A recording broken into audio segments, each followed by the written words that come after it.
रामपुर एक ऐसा अनोखा गांव था जहां हर गली, हर चौराहे और हर मोड़ पर खाने के ठेले लगे रहते थे। लेकिन ये कोई साधारण ठेले नहीं थे। हर ठेले के ऊपर बड़े बड़े सुनहरे अक्षरों में लिखा होता था 5 स्टार खाना। कहीं मलाईदार पनीर बन रहा था, कहीं तंदूरी चिकन की खुशबू उड़ रही थी, तो कहीं शाही बिरयानी और गर्मा गर्म नान लोगों का दिल जीत रहे थे। दूर दूर से लोग सिर्फ इस गांव का स्वाद चखने आते थे। इसलिए पूरे इलाके में रामपुर को 5 स्टार खाने का गांव कहा जाता था। लेकिन इन सभी चमचमाते ठेलों के बीच एक छोटा सा पुराना लकड़ी का ठेला था। उस पर सिर्फ एक तख्ती टंगी थी, अम्मा के दाल चावल। न कोई बड़ी सजावट, न चमक दमक, न दर्जनों व्यंजन, बस गर्मा गर्म दाल, सफेद चावल, साथ में घर का बना आम का अचार और कुरकुरा पापड़। फिर भी सबसे लंबी लाइन हमेशा अम्मा के ठेले पर ही लगी रहती थी। एक दिन 2 यात्री पहली बार रामपुर आए। उन्होंने चारों तरफ इतने शानदार ठेले देखे कि उनकी आंखें खुली की खुली रह गईं। भाई, इतने सारे 5 स्टार खाने के ठेले हैं, चलो सबसे महंगे वाले पे चलते हैं। तभी उसने देखा कि सबसे ज्यादा भीड़ तो अम्मा के साधारण ठेले पर लगी थी। वह हैरान होकर बोला, अरे, यहाँ तो सिर्फ दाल चावल मिल रहा है, फिर इतनी भीड़ क्यों? दोनों ठेले पर चले गए। कुछ देर बाद जैसे ही उन्होंने पहला निवाला खाया, दोनों की आंखें अपने आप बंद हो गईं। वाह, ऐसा स्वाद मैंने आज तक किसी होटल में नहीं खाया। अम्मा, पूरे गांव में इतने तरह के 5 स्टार व्यंजन मिलते हैं, लेकिन आपके साधारण दाल चावल में आखिर ऐसा क्या राज है? बेटा, इस दाल का स्वाद मसालों से नहीं आता। ये स्वाद आता है 50 साल के अनुभव से, हर दाने को सही समय पर पकाने से और तड़का बिल्कुल सही पल पर लगाने से। अम्मा, आपके दाल चावल के सामने तो बड़े बड़े 5 स्टार होटल भी फेल हैं।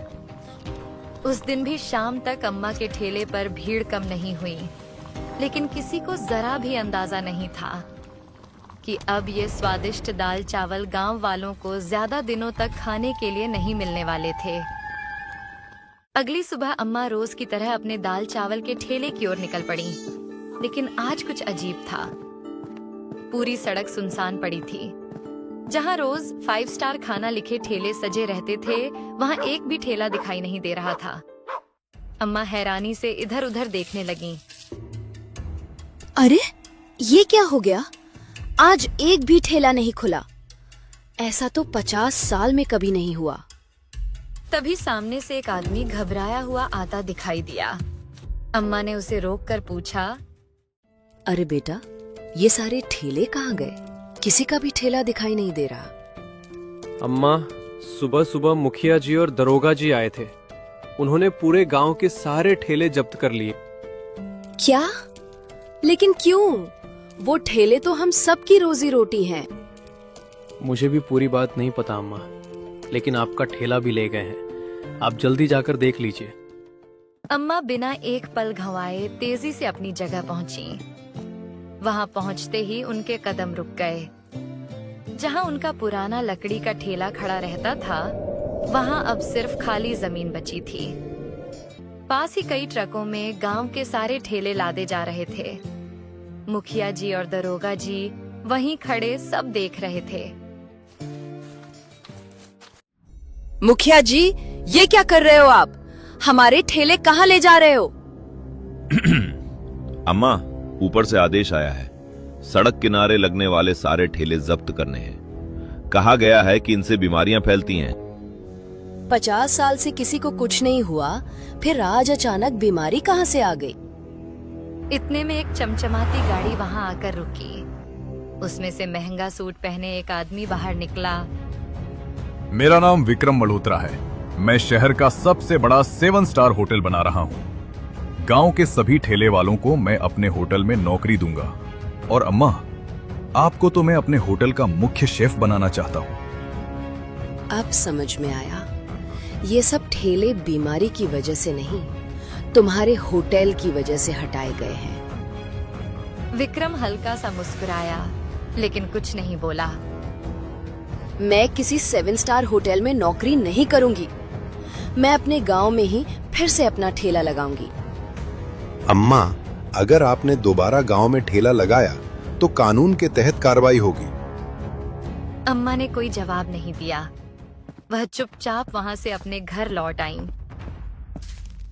चाहे कितनी भी मुश्किल आए, मैं अपने गांव में फिर से दाल चावल का ठेला जरूर लगाऊंगी। उसी गांव में रतन नाम का एक मेहनती लकड़हारा रहता था। वह रोज सुबह जंगल से लकड़ियां काट कर लाता और गांव के बीचों बीच एक विशाल बरगद के पेड़ के नीचे बैठकर उन्हें बेचता था। जब उसे पता चला कि गांव के सारे 5 स्टार खाना वाले ठेले बंद कर दिए गए हैं, तो वह तुरंत अम्मा के घर पहुंचा। अम्मा, आपका ठेला हम गरीबों का सहारा था। अब हम कहाँ जाकर खाना खाएंगे? आपके दाल चावल के बिना तो गांव सूना लग रहा है। चिंता मत कर बेटा, मैं ठेला फिर से जरूर लगाऊंगी। और अगर ठेला नहीं लगा पाई तो अपने घर से ही दाल चावल बनाकर बेचूंगी। इतना सुनते ही रतन की आंखों में चमक आ गई। अम्मा, जब ठेला नहीं लगाने दे रहे तो क्यों ना आप घर पर खाना बनाओ और मैं साइकिल से पूरे गांव में घर घर पहुंचाकर बेच दूं। अम्मा कुछ पल सोचती रहीं, फिर उनके चेहरे पर मुस्कान फैल गई। अरे वाह, ये तो बहुत बढ़िया उपाय है। इससे लोगों को घर बैठे मेरे दाल चावल मिल जाएंगे। रतन तुरंत अपनी पुरानी साइकिल लेकर पूरे गांव में निकल पड़ा। वह गली गली आवाज लगाने लगा, सुनो सुनो, अम्मा के मशहूर दाल चावल अब आपके घर पहुंचेंगे।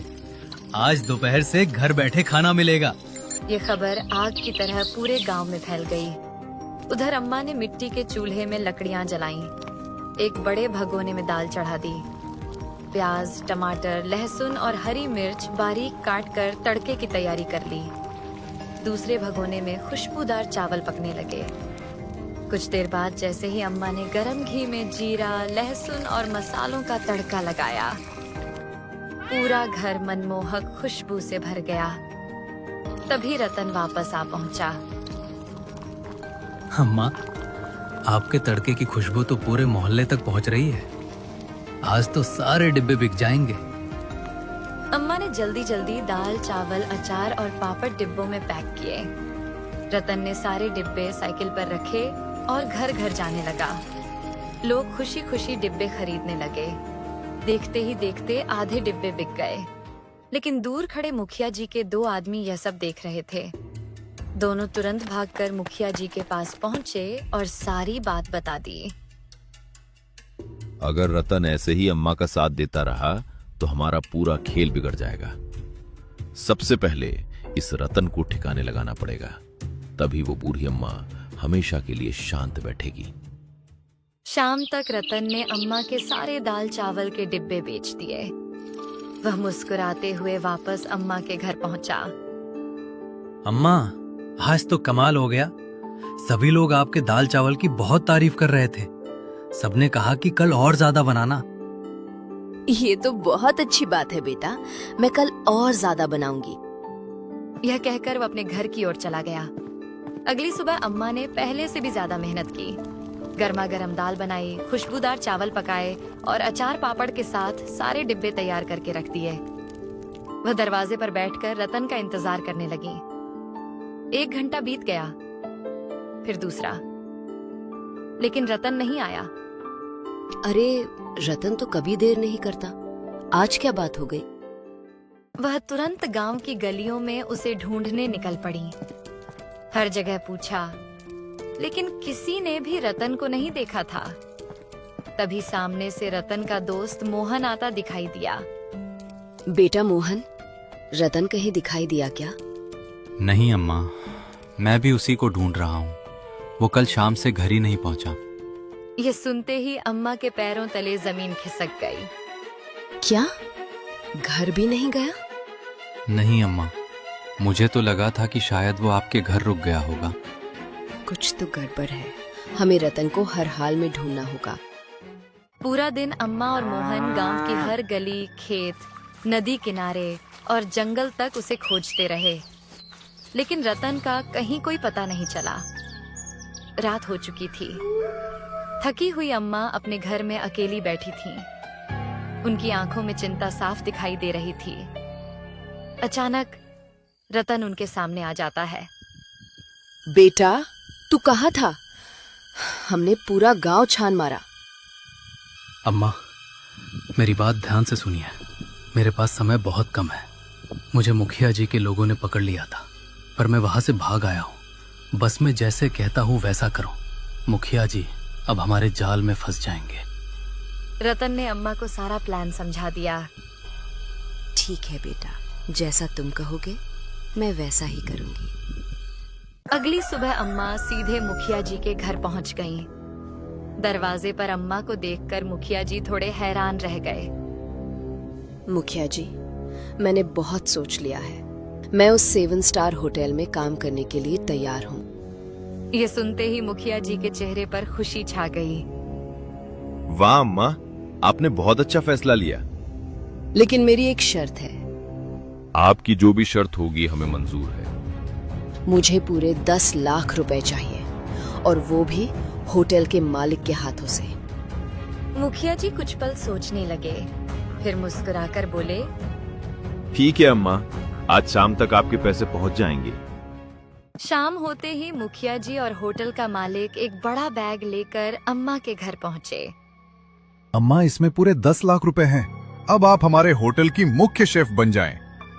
एक बात बताइए मुखिया जी, क्या आपने सिर्फ पैसों के लालच में पूरे गांव के ठेले बंद करवाए थे?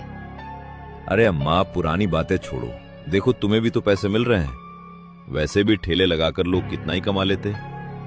लेकिन आपने पूरे गांव की रोजी रोटी छीन ली। ये गलत है। अगर 10 लाख कम लग रहे हो तो और ले लो, बस हमारे खिलाफ मत जाना। इतने में दरवाजे के पीछे से रतन बाहर आया। उसे देखते ही मुखिया जी और होटल मालिक के चेहरों का रंग उड़ गया। रतन, तुम? हाँ मुखिया जी, मैं वापस आ गया हूँ। आप दोनों की अभी अभी कही हुई हर बात इसमें रिकॉर्ड हो चुकी है। अब आपके सारे झूठ सबके सामने आ जाएंगे। मुखिया जी घबराकर भागने ही वाले थे कि तभी शहर से आए 2 पुलिस अधिकारी अंदर दाखिल हुए। मुखिया जी और विक्रम मल्होत्रा, आपको लोगों को धोखा देने, साजिश रचने और अवैध तरीके से उनकी रोजी रोटी छीनने के आरोप में गिरफ्तार किया जाता है। कुछ ही दिनों में गांव के सभी ठेले उनके असली मालिकों को वापस मिल गए। फिर से रामपुर की हर गली में 5 स्टार खाना वाले ठेले सजने लगे और सबसे लंबी लाइन हमेशा की तरह अम्मा के दाल चावल के ठेले पर लगने लगी। इसी के साथ अम्मा, रतन और रामपुर की यह प्रेरणादायक कहानी खुशी के साथ समाप्त होती है।